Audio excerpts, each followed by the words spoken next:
Chapter 8 Lost at Sea. Annie fell to the deck of the ship. Jack pulled the rope out of the water. The end of it was still tied in a loop. "What happened?" asked Annie. "We are heading out to sea," said Jack. "I guess all the pulling lifted the rope off the rock." Annie sat up and looked at the misty whiteness. "I can see the island," she said. "I can't see anything," said Jack. Annie looked at Jack. "Do you think this is our darkest hour?" she asked. "I don't know," said Jack. "Maybe the book will help." He pulled out the research book. He found a picture of a Viking ship. He read the caption aloud. Viking warships were the best ships of their times. When there was no wind, the crew would take down the sails and row with oars. The smallest ships had 4 rowers, and the largest had as many as 32. Rowers sat on boxes that stored their belongings.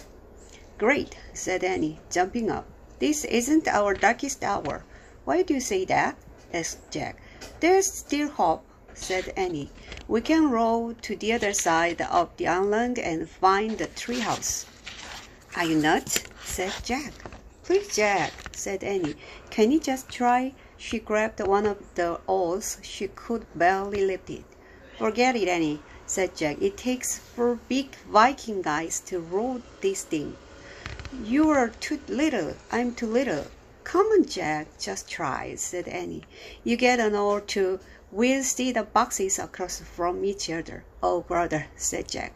Annie dragged her long oar over to a storage box. "I'm not doing this alone," she said. Jack groaned. Then he dragged an oar to the box across from Annie. "Cool," said Annie.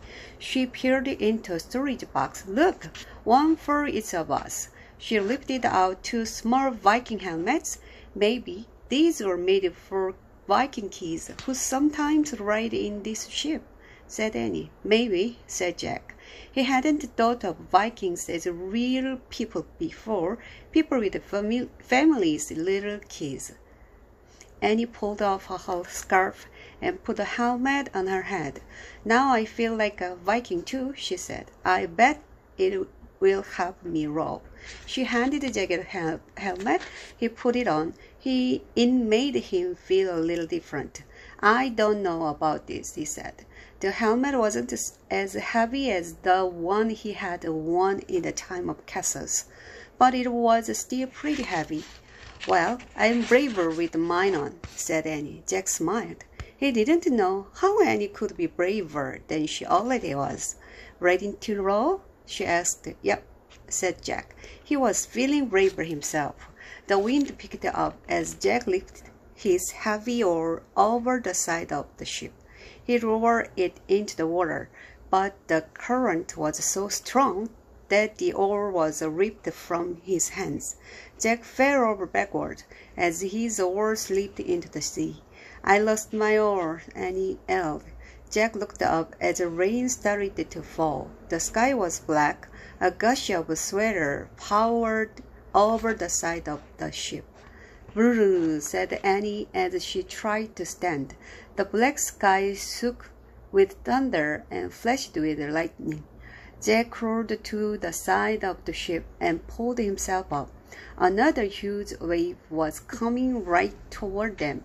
"It's our darkest hour now," cried Annie. "Get Brother Michael's book." Jack reached into his leather bag.